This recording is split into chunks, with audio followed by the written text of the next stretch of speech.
Hello my lovely people, welcome to my Uncovered Spill channel. If you have not yet done so, please hit the subscribe button and like the video. There are a couple of things I want to talk about here, obviously about Miss Ntsiki Mazwai. If you are following Ntsiki Mazwai on Twitter, you will know her as a queen of controversy, and with her you never know what to expect. She is not afraid to express her opinions whether people like it or not. Whether you are influential, successful or rich, Ntsiki Mazwai will always call you out for your dark side or whatever she feels like you lack in. Unless you have been blocked from viewing her Twitter, Ntsiki Mazwai's Twitter timeline is a place where you are either screaming, "Yes, Queen, preach, tell them," or you are cringing and wondering why is she always angry, and there is no gray line. As you can tell, Ntsiki Mazwai is a natural and she is loyal to her roots.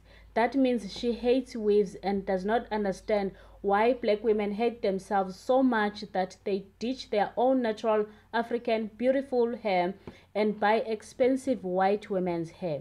A few months ago, Ntsiki Mazwai slammed DJ Zinhle for selling weaves, telling her followers that selling weave is not different from selling drugs. When DJ Zinhle's fans and other women who like to wear fake hair defended Zinhle, saying they wear weaves for beauty and no one should tell them what to or what to not wear to feel beautiful, Ntsiki Mazwai told them to think about it this way. Indian women cut their hair when they are going through the most, like when they are being surrounded by darkness in their lives. They cut their hair as a part of a ritual and sacrifice it to their gods and hope for a good luck. Then come black women who think their own hair is not beautiful enough. They buy that hair and wear it for beauty. Ntsiki Mazwai does not understand why black women spend thousands of rands to buy fake hair and imitate white people's hair. And while we are still on hair politics, a US-based blogger published a study on women who are being kidnapped for their hair as demands for human hair weaves rises. The study highlights the suggestion that demands for human hair weaves has become an epidemic in the United States of America. As a result of this, Asian, Brazilian, and Indian women are being kidnapped and their hair is cut and made into weaves shipped to Africa and the US. No wonder the human hair companies are growing so much. They are selling hair that they forcefully took from the kidnapped women and never pay for it. And that is why everyone is trying to sell hair today. Obviously, there are women who consent to their hair removal and get paid for it, but the cruelty involved in producing the weaves that you see them selling to them. Also, in a different situation, Ntsiki Mazwai joined a debate about black women wearing weaves and encouraged them to rock their own natural hair with pride. The poet joined a heated conversation on social media after a mother was upset that her child was sent home from school for wearing long braids. Ntsiki Mazwai pointed out that black women are hypocrites for bragging about their afro hair that they do not even show because they hide it under a weave. Ntsiki also claimed that black women are the only people on the planet to wear two hairstyles at the same head at the same time. Now let's leave the hair politics, but before we do so, just pause the video and leave your own comments about how you personally feel about weaves. So according to Ntsiki Mazwai, when it comes to religion and Africanism and the Christianity, you cannot be Africanist and a Christian at the same time. She says black people have been fed Jesus for so long that they are scared to let him go with the rest of colonialism. Christianity did not exist in Africa before the arrival of white men.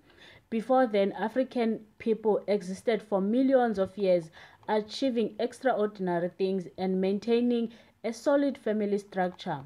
According to her, the original Holy Trinity was the Father, the Mother, and the Child, not what the Bible says today. She says you cannot be an African and be a Christian. It's impossible, according to her. We are all spiritual beings, and adding the word Christian to yourself does not bring you any closer to God, but it only makes you a colonized minded person or a deputy European. Do you remember when she slammed Sean Mkhize about showing her wealth on her reality show? She said, "Poverty in mind and in spirit makes you show off money. The other wealthy people can handle their money pretty well without needing anyone's validation as their audience." Ntsiki said she was not inspired by Mam Kiza's come-up story, and she was even more disappointed that she had allegedly made her riches through a political connection.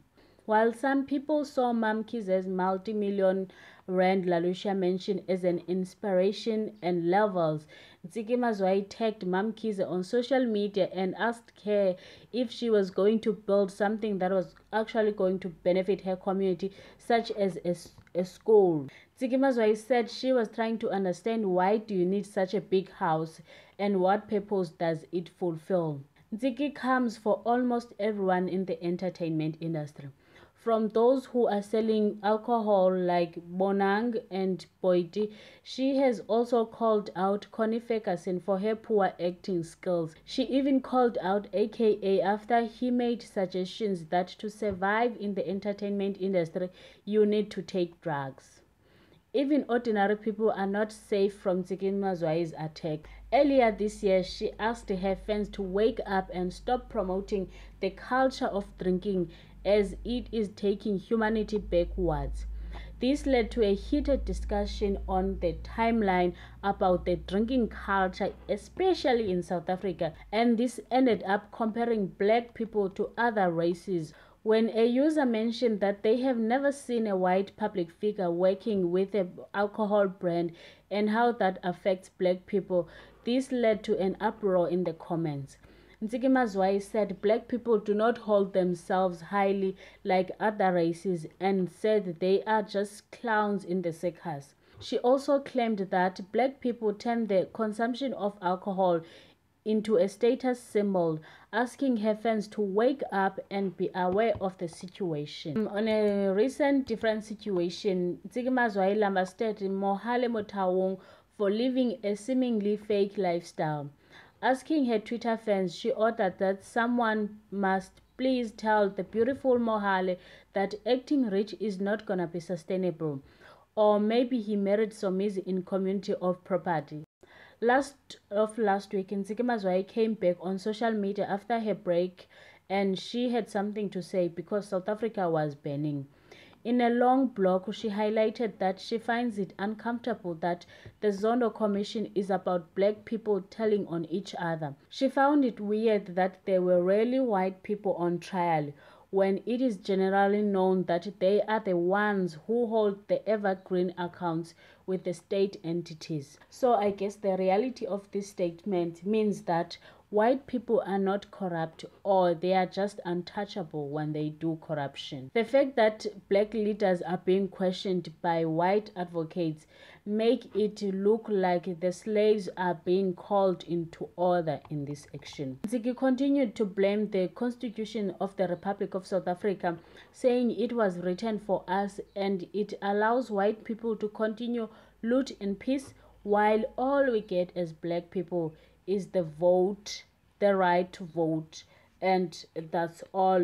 That is the end of this video. Please leave your comments, subscribe, and like the video. See you soon.